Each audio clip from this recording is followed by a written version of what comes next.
is there a role to play within, you know, groups like ours, the Digital Energy Council, and large purchases of power, particularly with the flexible piece too? I'm not saying that we're going to be paying for any transmission lines because those are huge costs. But are there any sort of public-private partnerships, or is there a role to play here within companies like ours within the build out of some of this infrastructure?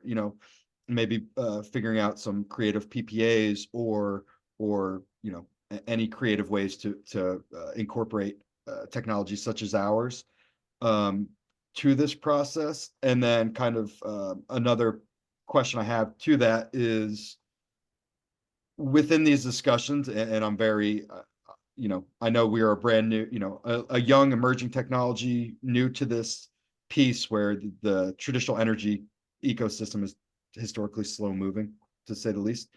Um, have has digital energy or Bitcoin miners, digital energy mining come up in any of these conversations? Have you heard it through any of your dialogues you've had, or is this even on the radar of these conversations?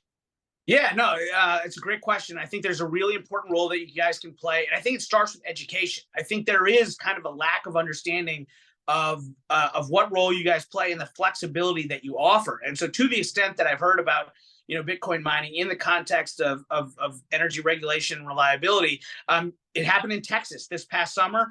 There was a lot of pressure on the grid, and ERCOT has been pretty open in saying that there was a risk of potential blackouts and brownouts during high pressure situations this past summer during the high heat. And it was Bitcoin miners that really saved the day and that were able to voluntarily curtail power that enabled the grid operator to get through some challenging situations.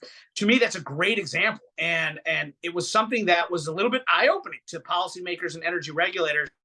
And so I think to the extent that you guys can get out there and educate policymakers, educate regulators, educate grid operators on the role that you play in the energy ecosystem, how your systems function, how you can offer that flexibility, I think that is really, really key. And then as big energy consumers, I think your voices ought to be heard in these broader discussions that I described, whether it's advocating on behalf of permitting reform in Congress, because quite frankly, anything that makes it easier to build energy infrastructure, I think accrues to your members' benefits, or having your voices heard at FERC as FERC is undergoing this complicated transmission reform.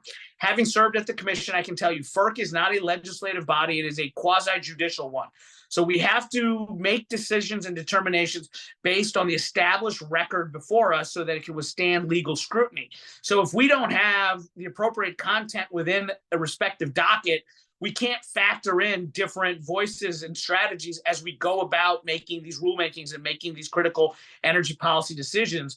And I think you guys are a new and important voice that FERC needs to hear from, because I can tell you quite honestly that I think there's a lack of familiarity with your industry within the staff ranks at FERC. And I think it is worth having a conversation with these key folks at the commission level and at the staff level so they just understand what role you guys can play, where you can offer value, and the contributions that you can make to maintaining reliability in the face of the energy transition. And so I think this is the perfect time to form an organization like this. One of the reasons I was excited and enthused to accept your offer to serve as an advisor is I want to help you.